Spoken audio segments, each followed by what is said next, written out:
ઓમ શ્રી ગણેશાય નમઃ. જય શ્રી કૃષ્ણ મિત્રો. આજે આપણે સાંભળીએ સરસ મજાની એકાદશી માતા અને દરજીની કથા. ખૂબ જ સુંદર કથા છે મિત્રો. તમે ધ્યાનથી સાંભળશો ને તો અંદર તમે ખોવાઈ જશો, મગ્ન થઈ જશો. એટલી સરસ ભાવશાળી કથા છે. ઓમ નમો ભગવતે વાસુદેવાય.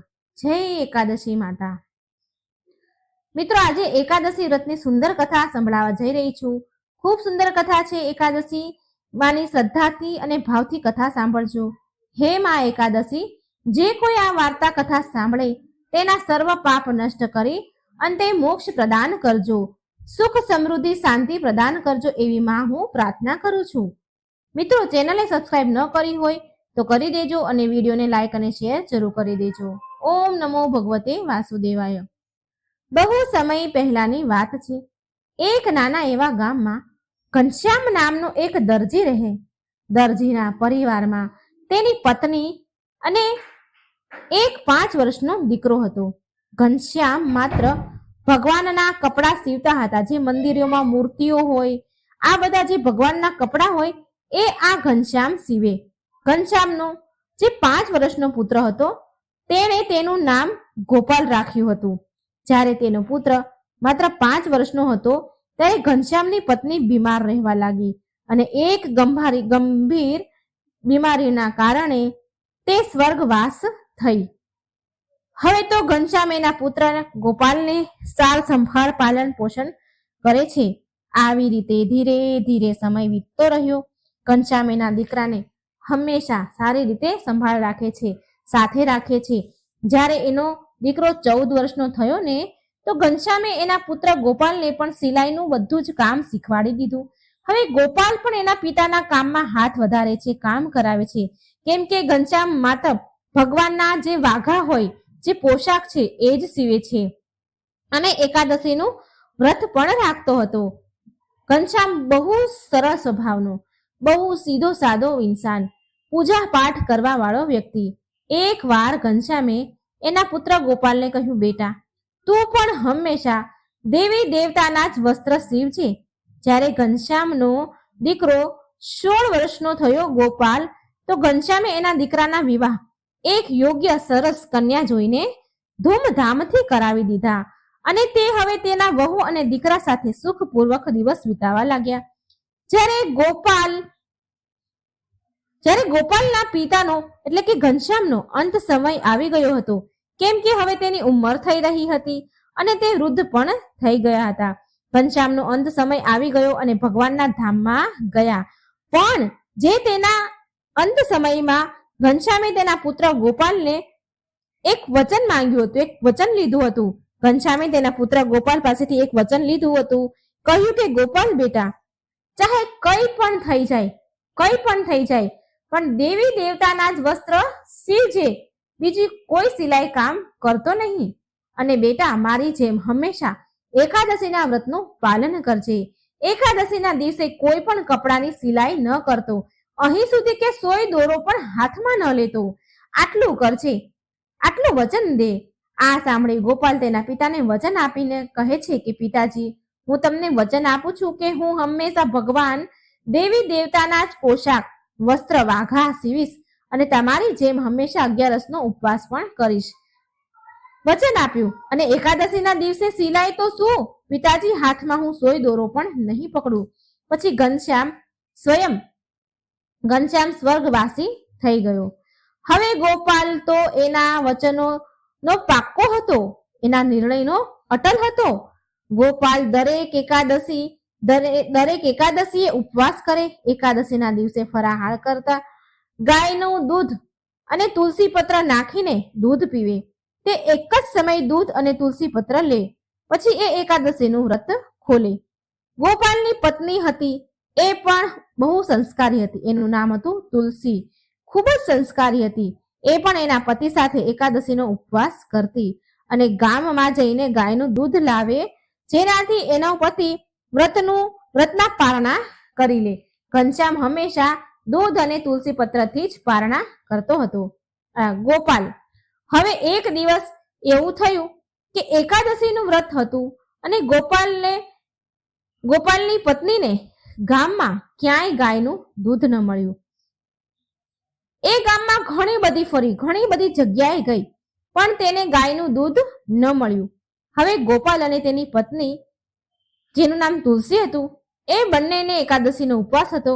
તો દૂધ ન મળવાના કારણે બંને એકાદશી માતાને હાથ જોડી અને શરણામૃત, જે પાણી ધોર્યું હોય એ શરણામૃત અને તુલસી પત્ર લઈને એણે ઉપવાસ ખોલ્યો. ગોપાલ અગિયારસ માતાનો પાક્કો જ ભક્ત હતો અને ગોપાલની પત્ની પણ પતિવ્રતા સ્ત્રી હતી. અગિયારસના દિવસે ગોપાલ અને તેની પત્ની સિલાઈનું કોઈ પણ કામ કરતા નહીં. એ દિવસે ગોપાલ અને તેની પત્ની સવારથી સાંજ સુધી ભગવાનની સેવા, પૂજા, ભજન, કીર્તનમાં વિતાવતા હતા. આમ તેનો સમય વીતતો હતો. બંને પતિ પત્ની એના જીવનમાં બહુ ખુશ હતા, ખૂબ શાંતિ હતી અને તેનું કામ પણ સારી રીતે ચાલતું હતું. કેમ કે બંને પતિ પત્ની બહુ ધાર્મિક હતા, તો ગામના લોકો પણ એને બહુ ઇજ્જત સન્માન આપતા હતા. ગોપાલ તેના પિતાનું દરજી કામ અપનાવી લીધું હતું. એ કોઈ પણ બીજાના કપડાં સીવતો નહીં, માત્ર ભગવાનના કપડાં જ સીવે અને એનાથી જ તેના ઘરનું ગુજરાન સારી રીતે ચાલતું. હવે એકાદશી એટલે કે અગિયારસ માતાએ ગોપાલની પરીક્ષા લેવાનું નક્કી કર્યું. અગિયારસ માતાએ એક દિવસ વૃદ્ધ ડોશીનું રૂપ લીધું અને ગોપાલના ઘરે પહોંચી ગયા. એ દિવસે એકાદશીનો દિવસ હતો. અગિયારસ માતા બોલ્યા, બેટા, આજે મારે અગિયારસનો ઉપવાસ છે. હું આજે અગિયારસ માતા માટે નવા વસ્ત્ર સીવડાવવા આવી છું, જેથી હું એમને નવા વસ્ત્ર પહેરાવી શકું. ગોપાલ, શું તું મને આજે અગિયારસ માતાના કપડાં સીવી આપીશ? તો ગોપાલ કહે છે, માજી, આજે મારે પણ અગિયારસનો ઉપવાસ છે. હું અગિયારસના ઉપવાસના દિવસે મશીન પર કપડાં નથી સીવતો. કપડાં તો શું માજી, હું તો આજે ઉપવાસના દિવસે સોય દોરો પણ નથી હાથમાં લેતો, સોયમાં દોરો પણ નથી પોરવતો. તમે એવું કરો માજી, કાલે આવજો. તો ડોશીમાં જે અગિયારસ માતા હતા તેણે દરજીને કહ્યું, બેટા, તું કપડાં સીવવાના 4 ગણા કપડાના પૈસા લઈ લે, 4 ગણા પૈસા લઈ લે, પણ તું મને આજે નવા કપડાં એકાદશી માતાના સીવી દે. પણ ગોપાલ તો અટલ હતો એના વચનો ઉપર. ગોપાલે તો ના પાડી દીધી અને અગિયારસ માતા વારંવાર કપડાં સીવવા માટે વિનંતી કરવા લાગ્યા કે ડબલ પૈસા લઈ લે, 4 ગણા લઈ લે, પણ મને કપડાં સીવી દે. પણ ગોપાલ એની વાતથી, વચનથી ડગ્યો નહીં. આવી રીતે અગિયારસ માતા ડોશીના રૂપમાં જે આવ્યા હતા તે ત્યાંથી ચાલ્યા ગયા અને થોડી વાર પછી અગિયારસ માતા જે ડોશીના રૂપમાં છે એ ફરીથી પાછા ગોપાલની ઘરે આવ્યા. આ વખતે હવે અગિયારસ માતાના હાથમાં ઘરેણાની કપડાની પોટલી લઈને ભરીને આવ્યા હતા. અગિયારસ માતાએ ગોપાલને ઘરેણાની પોટલી આપતા કહ્યું, બેટા, મારી પાસે આ ધન છે, આ બધું જ ધન તું લઈ લે, પણ મને અગિયારસ માતાના કપડાં સીવી દે. કેમ કે બેટા, મારે અગિયારસનું વ્રત છે અને મારે અગિયારસ માતાના નવા વસ્ત્ર પહેરાવા છે માતાને. આ જોઈ ગોપાલ બોલ્યો, માજી, મારે કોઈ ધનની લાલચ નથી. માજી, હું તમને સત્ય વાત કહું છું. જો માજી, હું આજના દિવસે સિલાઈ કામ નથી કરતો, કારણ કે મેં મારા સ્વર્ગવાસી પિતાને વચન આપ્યું હતું, માટે હું આજના દિવસે વસ્ત્ર નહીં સીવું. માજી, તમે કાલે આવજો અને જો તમારે આજે જ કપડાં સીવડાવવા હોય તો પછી ગામના કોઈ બીજા દરજી પાસે તમે ચાલ્યા જાઓ અને સીવડાવી લો, પણ હું આજે કપડાં નહીં સીવી શકું.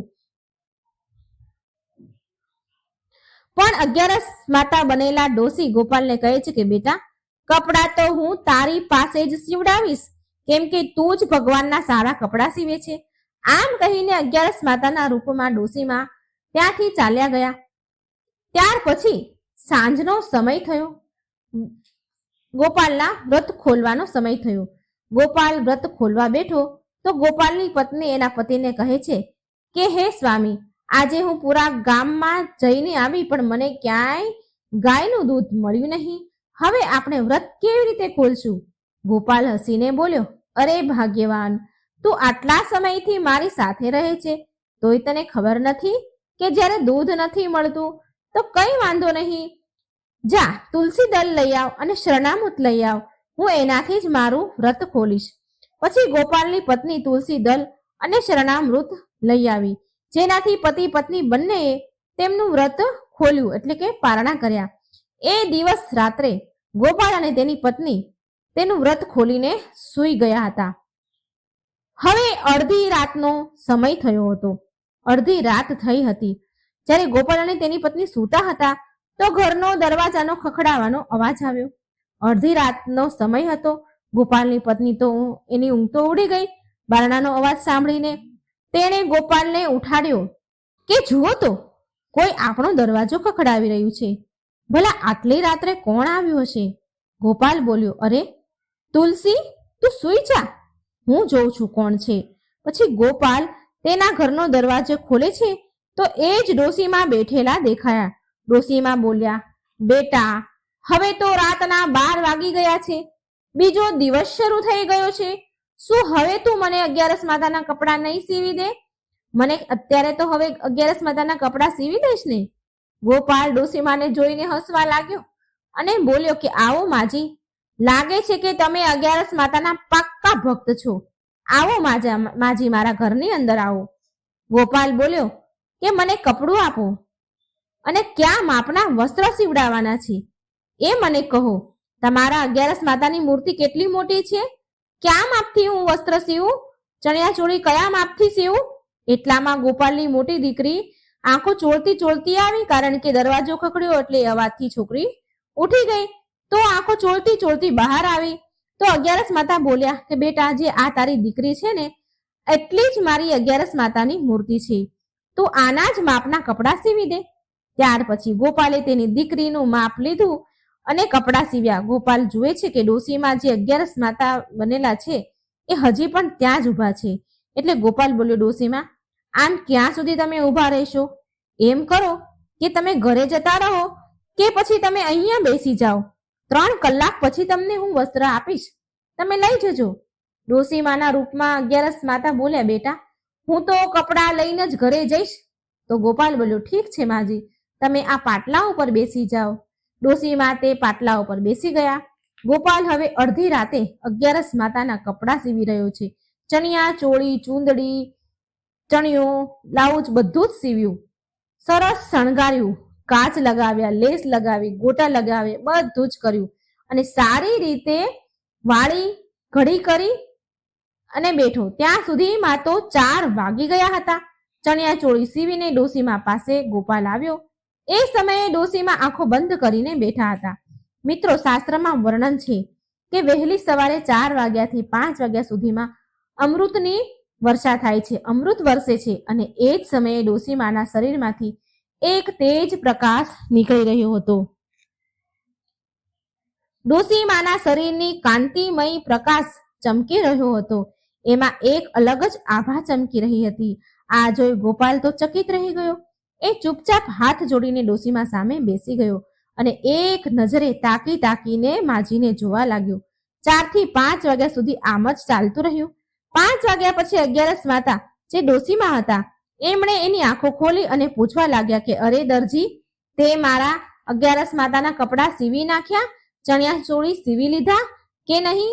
તો ગોપાલ બોલ્યો કે માજી, મેં તો તમારા 11 માતાના કપડાં તો સીવી દીધા છે, પણ મને એ તો કહો કે તમે કોણ છો, ક્યાંથી આવ્યા છો? મેં તમને આના પહેલા ક્યારેય ગામમાં નથી જોયા. ડોશીમા કહે છે, બેટા, હું તો પાડોશના ગામમાં રહું છું, ત્યાંથી આવી છું. તો આ દરજી ગોપાલ બોલ્યો, ડોશીમા, પાડોશના ગામના બધા જ લોકોને હું ઓળખું છું. તમે કોના ઘરેથી આવ્યા છો? તમારા પતિનું શું નામ છે? તમારા દીકરાનું શું નામ છે? એ તો કહો. 11 માતા હસીને બોલ્યા, બેટા, હું તો તારી 11 માતા છું. હું તો તારી પરીક્ષા લેવા આવી હતી કે ક્યાંક તું ધનની લાલચમાં આવીને તારા પિતાને આપેલું વચન તો તે તોડી નથી નાખ્યું ને? તો ગોપાલ 11 માતાના ચરણોમાં પડી ગયો. માતા 11 એના અસલ સ્વરૂપમાં પ્રગટ થયા. ગોપાલને દર્શન દીધા.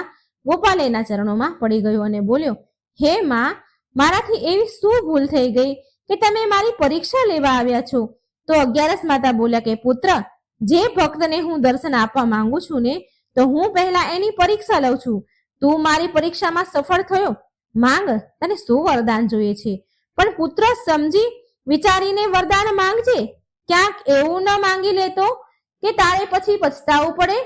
કેમ કે એક બ્રાહ્મણના મુખેથી નીકળેલો શ્રાપ, બહેન દીકરીના મનથી નીકળેલી હાય બદ્દુઆ અને રાજાનો આદેશ, બાણથી નીકળેલું તીર અને મારું દીધેલું વરદાન ક્યારેય ખાલી નથી જતું.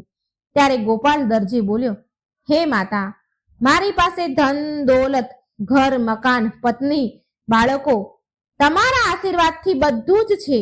માં, જો તમે મને વરદાન આપવા ઈચ્છતા હો ને, તો મને એટલી શક્તિ આપો કે હું મૃત્યુ પહેલા એ જોવા માંગુ છું કે શરીરથી આત્મા કેવી રીતે નીકળે છે, મનુષ્યને મૃત્યુ સમયે શું શું કષ્ટ ઉઠાવવા પડે છે. હે માતા, આ મૃત્યુ પહેલા હું જોવા માંગુ છું. ત્યારે 11 માતાએ ગોપાલને વરદાન આપ્યું અને તથાસ્તુ કહ્યું અને એમ કહ્યું કે આ વાત તું કોઈને પણ કહેતો નહીં. જો આ વાત તું કોઈને કહીશ તો તારા અત્યાર સુધીની 11નું જે પુણ્ય ફળ છે એ બધા જ નષ્ટ પામશે. આમ કહીને 11 માતા અંતર ધ્યાન થઈ ગયા. આમ ધીરે ધીરે સમય વીત્યો. એક દિવસની વાત છે. સવારમાં ગોપાલને કોઈના રડવાનો અવાજ આવ્યો, બૂમો ચીસો પાડવાનો અવાજ આવ્યો.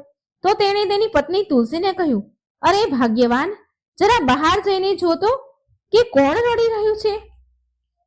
ગોપાલની પત્ની બહાર જોવા આવી અને કહે છે કે આપણા પાડોશમાં જે પ્યારેલાલ ભાઈ છે તેના અંતિમ શ્વાસ ચાલી રહ્યા છે. પ્યારેલાલના છેલ્લા શ્વાસ ચાલી રહ્યા છે અને તેની વહુ, પત્ની, દીકરાઓ રડી રહ્યા છે. ગોપાલ બોલ્યો, તો ચાલો આપણે પણ જવું જોઈએ, એ આપણા પાડોશી છે. બંને પતિ પત્ની ગોપાલ અને તુલસી પાડોશના ઘરે ગયા. પલંગ પર પડેલા પ્યારેલાલ છેલ્લા શ્વાસ લઈ રહ્યા હતા. તેના ઘરવાળા, આડોશી પાડોશી, ગામવાળા બધા જ ભેગા થઈને તેની પાસે બેઠા હતા. ગોપાલ અને તુલસી બંને ત્યાં જઈને બેસી ગયા કે એટલામાં પ્યારેલાલની દીકરી આવી અને તેના પિતા પાસે આવી. એટલામાં તો પ્યારેલાલના પ્રાણ પંખીડું ઉડી ગયા. માનો કે એના પ્રાણ તેની દીકરીમાં જ અટકેલા હતા. દીકરીને જોવા માટે જ એ તરસી રહ્યા હતા. દીકરીને જોતા જ એમનો જીવ ચાલ્યો ગયો. એવામાં ગોપાલ જોવે છે કે મૃતક પ્યારેલાલની જે હતા એના આત્મા શરીરમાંથી નીકળી રહી છે. પ્યારેલાલના શરીરમાંથી આત્મા નીકળી રહી છે. થોડી ઉપર ઉઠી અને પાછી મૃતકના શરીરમાં આવી ગઈ. આત્મા ફરીથી બહાર આવી, ફરીથી અંદર ચાલી ગઈ. આવું ઘણી બધી વાર થયું. આત્મા શરીરની બહાર જાય, પાછી શરીરમાં પ્રવેશી જાય. તો ગોપાલ દરજી એ આત્માને પૂછે છે કે તું વારંવાર મૃતકના શરીરમાં કેમ જઈ રહી છો? તો આત્મા બોલે છે, ગોપાલને કહે છે,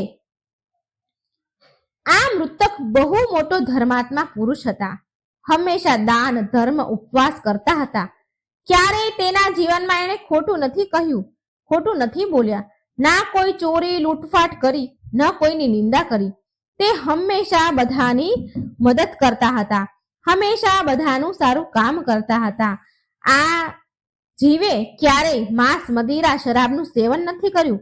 તેનું મન નહીં પણ તેનું તન પણ સાફ છે, પવિત્ર છે. માટે હું આના શરીરને છોડીને નથી જવા માંગતી. આ સાંભળી ગોપાલ દરજી તો જોર જોરથી બરાડા પાડી પાડીને રડવા લાગ્યો. એના સંબંધીઓને બહુ આશ્ચર્ય થયું, એના ઘરવાળાને, એના સંબંધીઓને, કે આ દરજી આટલા જોર જોરથી કેમ રડી રહ્યો છે. મૃતકના સંબંધી ઘરવાળાએ ગોપાલને પૂછ્યું કે તમે આટલું બધું કેમ રડી રહ્યા છો? અને મૃતકના જે મૃતક પ્યારેલાલ હતો એના દીકરાએ એને પણ પૂછ્યું કે તમે કેમ રડી રહ્યા છો? જે સંબંધીઓ હતા એ પ્યારેલાલના દીકરાને પૂછવા લાગ્યા કે આ ભાઈ કોણ છે અને આટલું જોર જોરથી કેમ રડે છે? તો પ્યારેલાલના દીકરાએ કહ્યું કે આ તો અમારા પાડોશી છે. અને ત્યાર પછી મૃતક પ્યારેલાલનો દીકરો ગોપાલને કહે છે કે ભાઈ, તમે આટલું બધું કેમ રડી રહ્યા છો? ભાઈ ગોપાલ, આટલું જોરમાં કેમ રડો છો? શું મારા પિતાએ તમારી પાસેથી કઈ પૈસા ઉધાર લીધા હતા જે મારે તમને આપવાના છે? શું કારણ છે આટલું બધું રડવાનું? બતાવો ભાઈ. મારા પિતા તો 100 વર્ષની ઉંમર પૂરી કરી છે અને જીવીને ગયા છે. બધાએ દરજી ગોપાલના રડવાનું કારણ વારંવાર પૂછ્યું. પણ ગોપાલે કોઈને કંઈ જ કહ્યું નહીં. એટલામાં ધર્મરાજા આવ્યા અને મૃતકના શરીરમાંથી આત્માને ખેંચીને પરલોક ગયા. ધર્મરાજા અને આત્મા માત્ર ગોપાલને જ દેખાતી હતી, કારણ કે 11 માતાએ ગોપાલ દરજીને વરદાન આપ્યું હતું. એ જ વરદાનના કારણે ગોપાલ આ બધું જોઈ રહ્યા હતો. પણ તેના રડવાનું કારણ કોઈને એણે કહ્યું નહીં. આમ મૃતકની ક્રિયાવિધિ પૂરી થઈ. ધીરે ધીરે સમય વીત્યો. પછી 6 મહિના થયા ત્યારે એક દિવસ ગોપાલના સસરા, ગોપાલની પત્ની તુલસીના પિતા, એ ના છેલ્લા શ્વાસ ચાલી રહ્યા હતા, સ્વર્ગવાસ થવાના હતા. હવે ગોપાલ તેની પત્ની અને બાળકોને લઈને તેની પત્નીના પિયર ગયો. હવે ગોપાલના શાળા તેની પત્નીઓ બધી અંદરો અંદર વાત કરી રહી હતી કે ડોહો તો બહુ પાપી હતો, બહુ દુષ્ટ હતો, કેટલાય વર્ષોથી ખાટલામાં પડેલ હતા. આમ અમે બધા તો સેવા કરી કરીને થાકી ગયા. સારું થયું એ પાપી મરી ગયા. હવે ગોપાલની પત્ની જે એના પિતાના ગળે મળીને ઘણી બધી વાર રડી, કેમ કે એ તો દીકરી હતી ને, અને પિતાના મૃત્યુનું દુઃખ એક દીકરીને સૌથી વધારે હોય છે, કેમ કે વહુ અને દીકરા સેવા કરવાના કારણે તેના પિતાથી ત્રાસી ગયા હતા. પણ એક દીકરી માટે તેના પિતા બધું જ હોય છે, સર્વસ્વ હોય છે. હવે ગોપાલની પત્ની તુલસી એના પિતાને બાથ ભરીને જોર જોરથી રડવા લાગી. ત્યારે તુલસીના પિતાના શરીરમાંથી આત્મા બહાર નીકળી અને એક જ વારમાં ધર્મરાજા સાથે પરલોક જવા લાગી. ત્યારે ગોપાલે તેના સસરાની આત્માને પૂછ્યું કે તમે એક જ વારમાં પરલોક જવા તૈયાર થઈ ગયા, કેમ? ત્યારે તેની આત્મા ગોપાલને કહે છે કે જુઓ, આ વ્યક્તિ બહુ પાપી અને દુષ્ટ હતા. એને ક્યારેય કોઈ વ્રત ઉપવાસ નથી કર્યા, ન કોઈ દાન ધર્મ પુણ્યનું કામ કર્યું છે, હંમેશા ખોટું બોલ્યું છે, ચોરી કરવી નિંદામાં જ એ વ્યસ્ત રહેતા હતા. આ હંમેશા માંસ મદિરાનું સેવન કરતા, દારૂ સિગરેટ પણ પીતા. તેનું મન જ નહીં પણ તેનું તન પણ અપવિત્ર છે. માટે હું આના શરીરને છોડીને બીજા શરીરમાં જલ્દીથી જલ્દી જવા માંગુ છું. આ સાંભળીને તો ગોપાલ જોર જોરથી હસવા લાગ્યો. હવે ગોપાલને હસતા જોઈને ત્યાં આવેલા બધા આશ્ચર્યમાં પડી ગયા. ગોપાલની પત્ની તુલસી તેના પતિની પાસે આવી અને ધીરે રહીને તેને પતિને પૂછવા લાગી, સાંભળો છો, અહીં મારા પિતાનું મૃત્યુ થયું છે અને તમે જોર જોરથી હસી રહ્યા છો. તમને શું થઈ ગયું છે? જ્યારે પાડોશીના પિતા મર્યા હતા ત્યારે તો બરાડા પાડી પાડીને બોકાહો બોલાવી બોલાવીને રડતા હતા, જેમ કે તમારો કોઈ સગો હોય. અને આજે જ્યારે મારા પિતાનું મૃત્યુ થયું છે તો તમે ખડખડાટ હસી રહ્યા છો. આજે તમારે મને કહેવું જ પડશે, શું વાત છે, શું કારણ છે આનું? ગોપાલ બોલ્યો, સમય આવવા પર હું તને બધી જ વાત કહીશ તુલસી. તુલસી બોલી, ના હો, પહેલા મને કહો કે મારા પિતા શું તમારા કોઈ દુશ્મન છે જે તમે એના મૃત્યુ પર રડવાની જગ્યાએ હસી રહ્યા છો? ગોપાલ બોલ્યો, અરે તુલસી, એવી કોઈ વાત નથી. અત્યારે અંતિમ સંસ્કારની તૈયારી ચાલી રહી છે. આ બધું પૂરું થશે પછી હું તને કહીશ. હવે અંતિમ સંસ્કારની તૈયારીઓ થઈ અને અંતિમ વિધિ અંતિમ સંસ્કારની પૂરી પણ થઈ. એટલે તુલસી ફરી ગોપાલ પાસે આવી અને પૂછવા લાગી કે મને કહો કે તમે મારા પિતાના મૃત્યુ પર કેમ હસી રહ્યા હતા? તો ગોપાલ તેની પત્ની તુલસીને કહે છે કે અરે તુલસી, હજી 12 દિવસ બાકી છે, ઘરમાં બહુ મહેમાન છે, 12 દિવસનો શોક ચાલશે. ઘરે જઈને હું તને બધી જ વાત કરીશ. આપણે જ્યારે ઘરે જઈશું ને ત્યારે તને સત્ય કહીશ. હવે તો તુલસી 12 દિવસ વીતવાની વાટ જોઈ રહી છે. ધીરે ધીરે 12 દિવસ પૂરા થયા. ગોપાલ તેના બાળકો અને તુલસીને લઈને એના ઘરે આવ્યો. ઘરે આવતાની સાથે જ તુલસી બોલી, હવે તમે મને કહો, જો આજે તમે મને વાત નહીં કરો ને તો મારું મરેલું મોં જોશો. હવે તો ગોપાલ વિચારે છે કે જો મારી પત્ની મરી ગઈ તો મારા બાળકોનું શું થશે? ગોપાલ સારી રીતે જાણતો હતો કે સ્ત્રી હઠ કેવી હોય, માટે તેણે વિચાર્યું કે મારી પત્નીને સત્ય હકીકત કહી દઉં. ગોપાલ તુલસીને એની પાસે બોલાવે છે, એની પાસે બેસાડી અને 11 માતાના વરદાનની એના અને પ્યારેલાલ પાછળ રડવાની, તેના પિતા પાછળ હસવાની બધી જ વાત ગોપાલે કરી. અને એ વાત કહેતાની સાથે જ ગોપાલ બેભાન થઈ ગયો. આ જોઈ તુલસી જોર જોરથી રડવા લાગી અને બોલી કે હે 11 માતા, મને માફ કરી દો, મારા પતિને જીવતા કરી દો. જો મારા પતિ એના 11ના વ્રતનું ફળ એને નહીં મળે તો એ તો જીવતા પણ મરી જશે. હે 11 માતા, જો મારા પતિને કઈ થઈ જશે ને તો હું પણ મારા બાળકો સાથે કૂવામાં પડીને મારો જીવ આપી દઈશ. એટલામાં ત્યાં આકાશવાણી થઈ. અગિયારસ માતા બોલ્યા, હે પુત્રી, તારો પતિ જીવતો જ છે, સાથે એના અગિયારસના વ્રતના ફળ પણ અમર છે, એ ક્યારેય નષ્ટ ન થઈ શકે. હું તો એની પરીક્ષા લઈ રહી હતી કે અગિયારસના વ્રતના ફળ નષ્ટ થવાથી વાત સાંભળીને એ વરદાનના રહસ્યને છુપાવે છે કે પછી બધાને બતાવે છે. આ રહસ્યને ક્યાં સુધી છુપાવી શકે છે? પણ આ તો એક સાચો હૃદયનો વ્યક્તિ છે. આણે તો તારાથી પણ કંઈ નથી છુપાવ્યું. ગોપાલે અગિયારસના ફળ નષ્ટ થઈ જવાની વાત એને ખબર હોવા છતાં પણ તેણે બધી જ વાત તને કરી. એટલામાં ગોપાલ ઊભો થયો અને અગિયારસ માતાએ જતા જતા એના ઘરને ઠોકર મારી. હવે તો ગોપાલના ઘરમાં અન્ન ધનના ભંડાર ભરાણા, તેનું મહેલ જેવું ઘર બની ગયું. ત્યાર પછી જ્યારે અગિયારસ માતાનું વ્રત આવ્યું તો ગોપાલની પત્નીએ તેના પતિ સાથે અગિયારસનું વ્રત રાખ્યું, કથા સાંભળી, પૂજા કરી. હવે તો એ રોજ અગિયારસ માતાની કથા વાર્તા સાંભળતા, વાંચતા, કહેતા. એમને અપાર શ્રદ્ધા અગિયારસ માતામાં હતી, કારણ કે ગોપાલે તો બાળપણથી જ તેના પિતાને અગિયારસનું વ્રત કરતા જોયા હતા.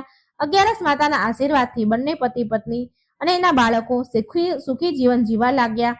અન્ન ધનના ભંડાર ઘરમાં ભરાઈ ગયા. તો આવો છે માતા અગિયારસના વ્રતનો પ્રભાવ. બોલો અગિયારસ માતાની જય. મિત્રો, જો તમને પસંદ આવ્યો હોય વિડીયો, મને આશા છે કે પસંદ આવ્યો જ હશે, તો લાઈક અને શેર જરૂર કરજો. કોમેન્ટ બોક્સમાં માતાજીનું, અગિયારસ માતાનું કે ભગવાન વિષ્ણુનું નામ જરૂર લખજો. વિડીયો લાઈક અને શેર પણ જરૂર કરજો. જય શ્રી કૃષ્ણ. રાધે રાધે. Thank you.